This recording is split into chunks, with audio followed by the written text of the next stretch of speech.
We should start back, Garrett argued. So his first one, really shitty. We should start back, urged, as the woods began to grow dark around them. The woodlings are dead. Do they frighten you? Sir Wilmore Royce asked, just with a hint of smile. Garrett did not rise to the bait. He was an old man, past 50, and he's seen the Lord Rings come and go. Dead is dead, he said. We have no business with the dead. Are they dead? Royce asked softly. What proof have we? We'll saw them, Garrett said. If he says they are dead, that's proof enough for me. Will, he asked. Will had known that he would drag him into the quarrel sooner or later. He wished it hadn't been later rather than sooner. My mother told me that dead men sing no songs, he put in. My wet nurse said something. Will, Royce replied, he'll never believed anything you would hear women's tilt. Things are things to learn even from the dead. His voice echoed too loud for the Twilight Forest. Too loud in the Twilight Forest, even from the dead. No, whoops. We have a long ride before us, Garrett pointed out. 80 days behind. Bleh. 8 days, maybe 9. And night is falling. Sir Wilmot Royce glanced at the sky with a disinterest. It does that every day about that time. You are unmanned by the dark, Garrett. Will could see the tightness around Garrett's mouth and barely suppressed anger in his eyes. Under the thick black hood of his cloak, Garrett had spent 40 years in the Night's Watch, man and boy. He was not accustomed to being made of light yet. Made light of. Being made light of. Yet it was more than that. Under the wounded pride, Will could sense something else in an older man. You could taste it, the nervous tension come perilous close to fear. Will shared his unease. He had been 4 years on the wall. The first time he had been sent beyond, all the old stories had come rushing back, and his bowels had turned to water. He had laughed about it afterwards. He was a veteran of 100 ragings by now, and the endless darkness wilders that Southron called the haunted forest had no more terrors for him until night. Something was different tonight. There was an edge to this darkness that made his heckless rise. 9 days they had been riding, north and northwest, and then north again, farther and farther from the wall, hard on the track of the band wilderness riders. Each day they had been worse than the day that had come before it. Today was the worst of all. All the cold wind had blown out of the north, and it made the trees rustle like living things. All day Will had felt something. All day Will had felt as though something were watching him, something cold and implacable that loved him not. Garrett had felt it too. Will wanted nothing as much as to ride the hell-bent for the safety of the wall. But that was not the feeling to share with a commander, especially not a commander like this one. Sir Wilmot Royce was the youngest son of an ancient house with too many heirs. He was a handsome youth of 80, grey-eyed, and a grace full of slender as a knife, mounted on his huge black destrier. The knight hovered above Will and Garrett on their smaller garrons. He wore black leather boots, black woollen pants, black moleskin gloves, and a flying surple coat of gleaming black rig ring mail over the layers of black wool and boiled leather. Sir Wilmore had been a sworn brother to the Night's Watch for less than half a year, but no one could say that he had prepared his vocation at the least so far as his wardrobe was concerned. His cloak was his crowning glory, stabled thick and black, and soft as sin. Bent his killed with himself he did. Garrett told the barracks over wine twisted their little heads, our mighty warrior. They had all shared the laugh. It was hard to take orders from a man you laughed at in your cups. Will reflected as he shivered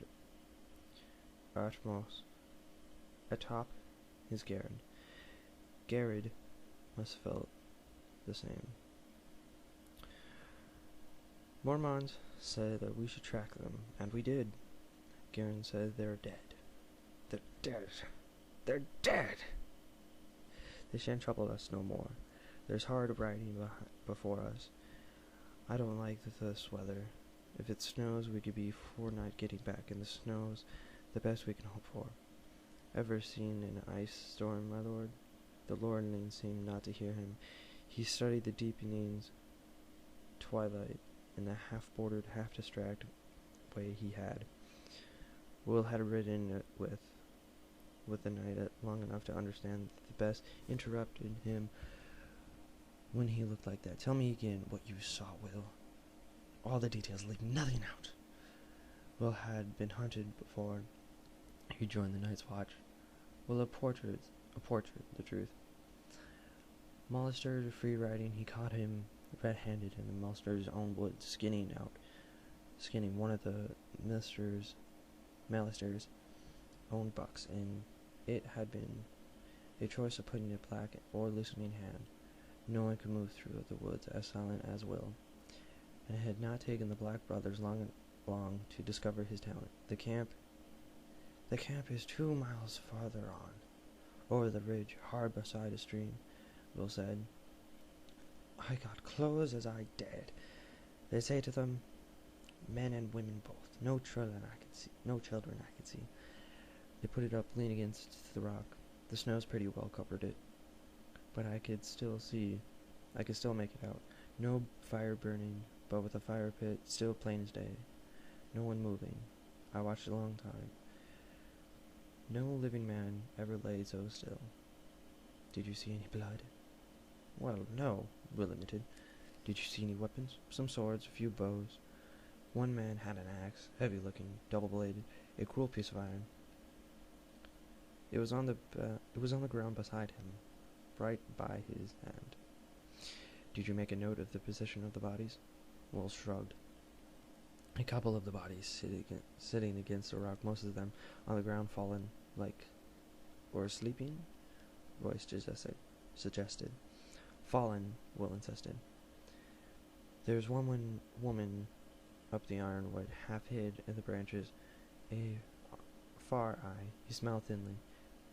I took care. She never saw me. When I got closer, I saw she wasn't moving either, despite himself. He shivered. You have a chill? Royce asked. Some, Will muttered.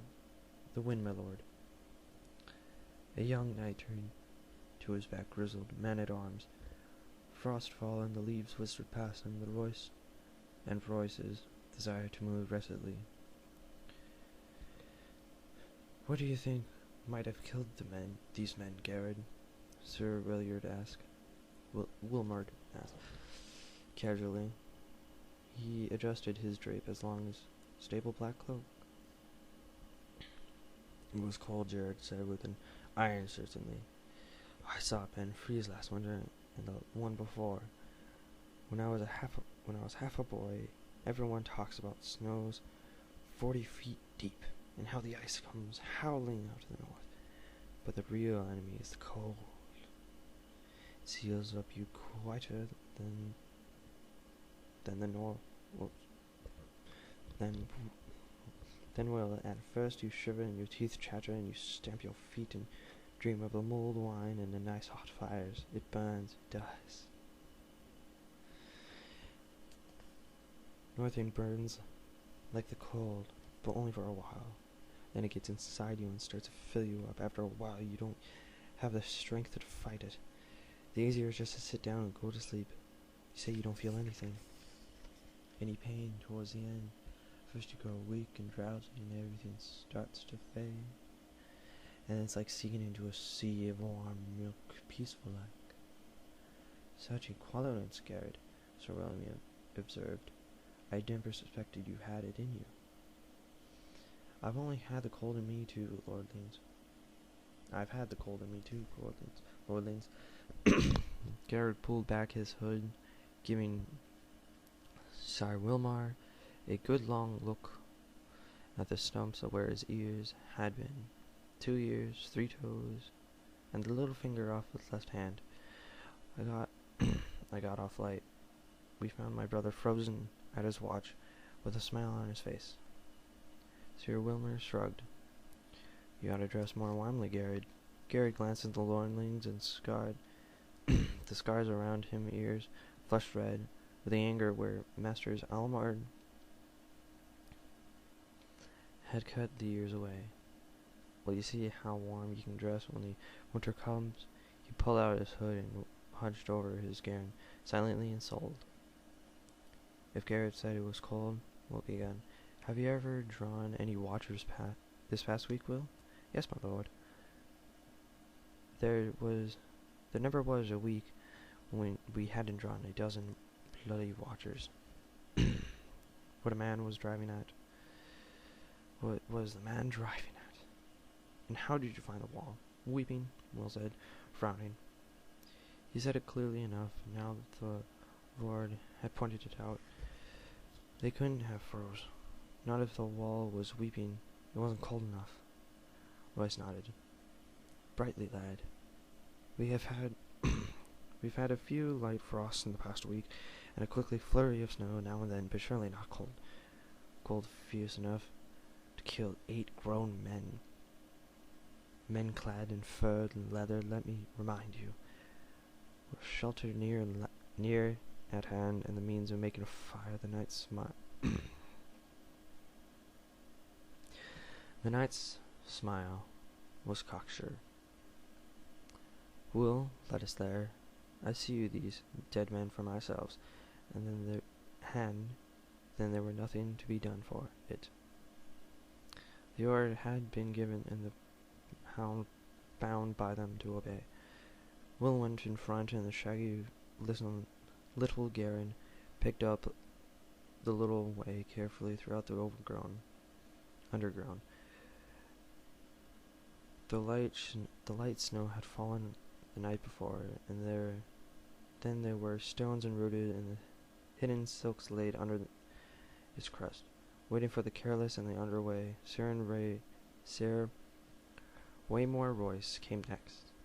His great black dysentery snorted impatiently. The war horse was the wrong mount for raging, but try and tell me, the lordling scared brought up the rear. The old man at arms muttered to himself as he rode. Twilight deepens. The cloudless sky turns to deep purple, and the color of old bruise then faded to black. The stars began to come out. A half moon rose. Will was grateful for the light. We can make a better pace than this, surely, Royce said when the moon fully risen. Not with this horse, Will said. Fury had made him insolent. Perhaps my lord would care to take the lead. Sir Wilmore Royce did not deny to reply. Somewhere off in the woods a wolf howled. Will pulled his Garren over beneath his ancient garland ironwood and dismounted. Why are you stopping? Sir Wilmore asked. Best go on the rest of the way on foot, my lord. It's just over the ridge. Royce paused for a moment, staring off in the distance. his face reclative. A cold wind whispered through the trees. His great sallow cloak stirred behind him, something half alive. There's something wrong here, Garin muttered. A young knight gave him a disdain smile. Is there? Can't you feel it? Garin asked. Listen to the darkness. Will could feel it. 4 years in the Night's Watch, and he had never been so afraid. What was it? When trees rustled? A wolf. Which is sound on man's you so, Garin? When Garrick did not answer, his voice slid gracefully from his saddle.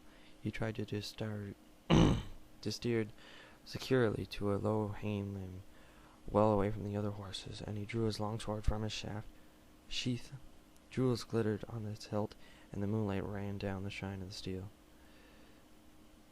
It was a splendid weapon, castled forward, and a new made from the look of it. Will doubted it had ever been swung in anger. The trees pressed close. Here, Will warned. That sword was tangled up, my lord. Better a knife. If I need instructions, I will ask for it, the young lord said. Garrett, stay here. Guard the horses. Garrett dismounted. We need a fire. I'll see to it. How big of a fool are you, old man? There are enemies in this wood. A fire is the last thing we want. There's some enemies to keep a fire away. Garrett said. Bears and dire wolves and other things. Sir Wilmore's mount became a hard line. No fire. Garrett Hood showed his face, but Will could not see the hard glitter in his eyes as he stared at the night. For a moment he was afraid the older man would go for a sword. In a short, ugly, thin grip, it discolored by sweat, its edge nicked from the hard use. But Will would not give in. His iron paw for his lordling's life in Garrett pulled out for a scabbard. From its scabbards. Finally Garin looked down. No fire, he muttered low under his breath. Royce took it for acquaintances and turned away. Lead on, he said to Will.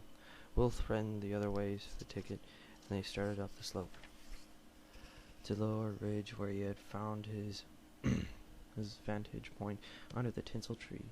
Under the thin crust of the snow, the ground was damp and muddy, slick footing with the rocks hidden in the roots to trip you up.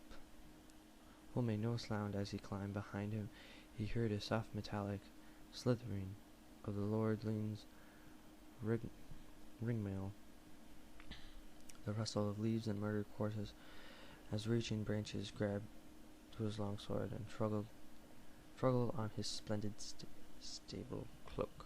The great sentinel was over right there at the top of the bridge, where Will had known it would be. It lowered ridges, bare branches, a bare foot of the ground. Had known it'd be low branches, foot of the ground. Will slid underneath flat on his belly in the snow and the mud, and looked down on the empty clearing below. His heart stopped in his chest. For a moment he dared not breathe. Moonlight shone down on the clearing and the ashes of the fire pit. Snow-covered lean-to the rock rate a little half-frozen stream. Everything was just had it had been a few hours ago. They were gone. All the bodies were gone. Gods! He had heard behind him a sword slash at the branches as Sir Wilmore Royce gained the ridge. He stood there beside the sentinel, long sword in hand, and his cloak billowing behind him as the wind came, outlined lobby against the stairs for all to see. Get down! Will whispered urgently. Something's wrong. Royce did not move. He looked down in the empty clearing and laughed. Your dead men seem to have moved camp, Will. Will's voice abandoned him. He groped his words for that did not come. It was not possible. His eyes swept back and forth over the abandoned campsite, stopped on the axe. A huge double-bladed battle axe lay still where it had not lasted, where it had seen it last, untouched. The valuable weapon. On your feet, Will, Sir Wilmore commanded. There's no one here. I wouldn't have you hiding under the bush. Reluctantly, Will obeyed. Sir Wilmore looked over to him in disapproval. I'm not going back to the castle. Blackened failure on my first raiding.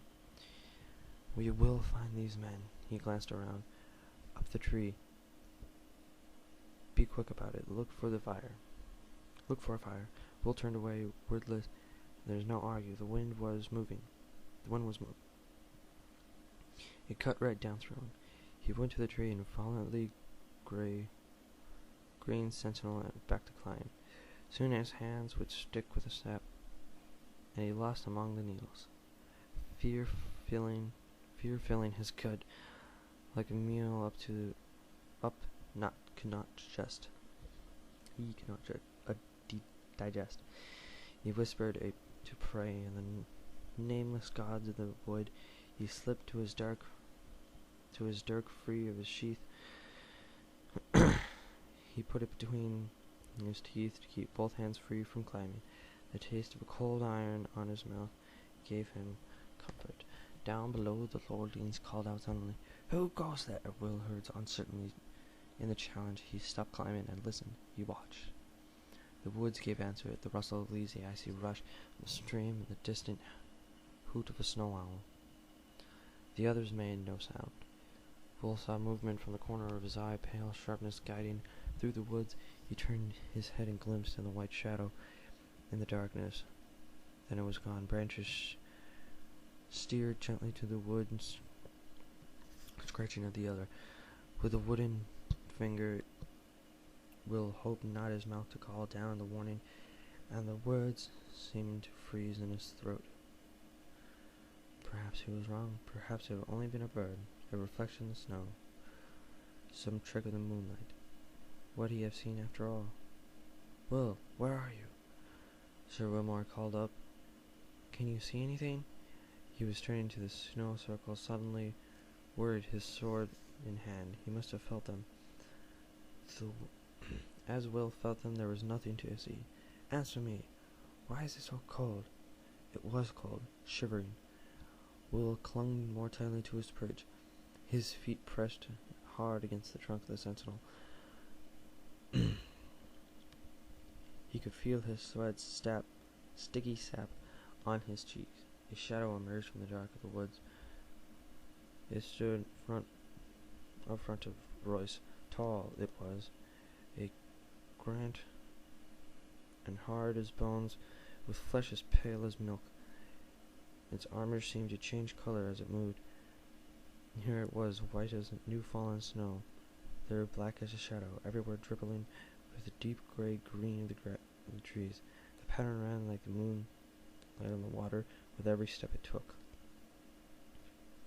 Will heard the breath outgo of Wilmore's voice. Sire Wilmore Royce, in his long hiss. Come no further, the lordlings warned. His voice cracked like the boy's. He threw a long sable cloak back on the shoulders of a free man to free his arms for battle, and took his sword in both hands. The wind had stopped. It was very cold. The other slid forward in a silent feat. In it had a long sword, like none that Will had ever seen. No human metal had gone into the forging of that blade. It was alive with moonlight, transsucculent, a shard of crystal so thin that it seemed to almost vanish when seen on edge. There was a faint blue shimmer of the thing. A ghost light played around its edges. And somehow Will knew it was sharper than any razor. Sir Wilmore met his bravery. Dance with me, then. He lifted his sword high above his head, defiant. His hands trembled from the weight of it, or perhaps of the cold. Yet in the moment, Will thought he was a boy no longer, but a man of the Night's Watch. The others halted. Will saw in his eyes blue, saw in his eyes blue, bluer than any other human eye. A blue that burned like ice. They fixed on the log swords trembling on the high watch as moonlight running cold along the metal. For the heartbeat he dared to hope. They emerged silently from the shadows, twins on the first, three of them, 4, 5. Sir Wilmore may have felt the cold come with it, but he never saw them, never heard them. Will had to call out. It was his duty, it was his death if he did. He shivered and hugged the tree, kept it silent. The pale sword came shivering through the air. Sir Wilmore met it with steel. When the blades met, there was no ring of metal on metal, only a high, thin sound on the edge of the hearing, like it was animals screaming in pain.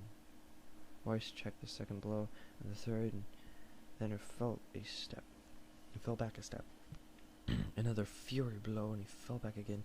Behind him, to the right, to the left, all around, the watchers stood patiently, faceless, silent, and shivering in the patterns of the delicate armor, making them all but invisible in the woods. Yet they made no interference.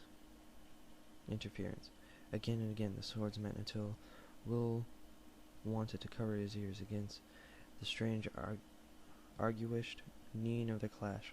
Sir Wilmore was panting in the effort now. His breast seemed in the moonlight. His blade was as white with frost, and the others danced in pale blue light. Then Royce parried came a beat too late, and the pale swords bite through the ringmail beneath his arm. His young lord cried out in pain, blood willing between the rings. It seemed in the cold, and the droplets seemed red as fire, or as they touched the snow. Sir Wilmore's fingers brushed aside. His moleskin gloves came away soaked with red. The other said something in the language that Wilmore did not know. His voice was like a cracking of ice on the winter lake, and the words were as mocking. Sir Wilmore's voice found his fury. "For Robert!" He shouted and came up a snarl, lifting with his frost-covered longsword with both hands, swinging round in a flat sidearm slash with all the weight behind it. The others parried it, almost lazy. When the blades touched, the steel shattered, and a scream echoed through the forest night, and the longsword shivered onto the 100 brittle pieces. The shards scattered like rain needles. Into the 100... Royce went to his knees, shrieking and covering his eyes. Blood welled between his fingers. The watchers moved forward together as some signal had been given. Swords rose and fell deeply and silent. It was cold birchery as the pale blades sliced through the ringmail of the skill of it as if it were silk. Will closed his eyes. Far beneath him he heard the voices of laughter sharpened as icicles. When he found the courage to look again, a long time had passed, and the ridge below was empty. He stayed in the trees, scared staring